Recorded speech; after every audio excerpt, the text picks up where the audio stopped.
एक कस्बे में एक बहुत ही घमंडी और लालची सेठ रहता था। उसे अपने पैसे और रुतबे पे बहुत घमंड था। एक दिन घर की सफाई के दौरान उसकी तिजोरी से एक बहुत कीमती नीला पत्थर गलती से टूटे बर्तनों और कचरे के साथ बाहर निकल गया।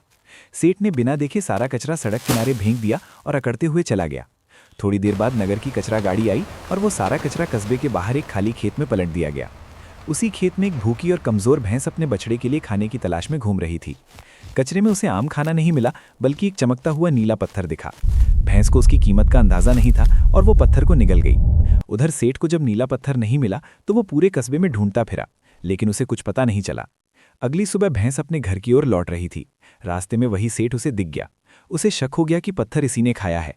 सेठ गुस्से में चिल्लाया, तूने मेरा बहुत कीमती नीला पत्थर खा लिया है, अभी वापस दे। भैंस कुछ नहीं बोली।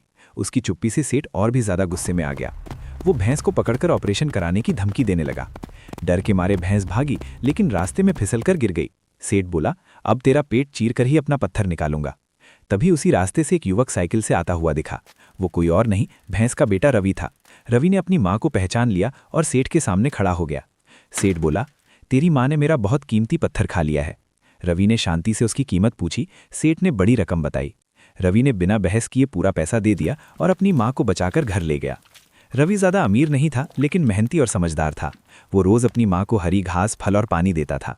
एक दिन जैसे ही भैंस ने पानी का मिट्टी का लोटा छुआ, वो लोटा नीले पत्थर का बन। रवि समझ गया कि उसकी माँ अब जादुई हो चुकी है, लेकिन उसने लालच नहीं किया। कुछ दिनों बाद वही सेठ रवि के घर के सामने से गुजरा। नीले पत्थर की चीज़ें देखकर उसकी आंखें चमक उठीं। उसने रवि से भैंस खरीदने की कोशिश की और ढेर सारा पैसा देने की बात कही। रवि बोला, ये मेरी माँ है, कोई सामान नहीं, यहाँ से चला जा। सेठ गुस्से में चला गया, लेकिन मन ही मन भैंस चुराने की कसम खा ली।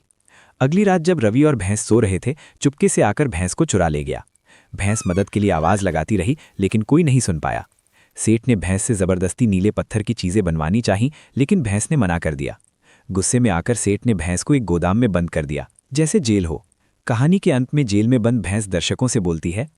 तो वीडियो को लाइक करें, चैनल को सब्सक्राइब करें और इस कहानी को शेयर करके रवि तक पहुंचा दो, ताकि वो आकर मुझे यहाँ से बचा सके।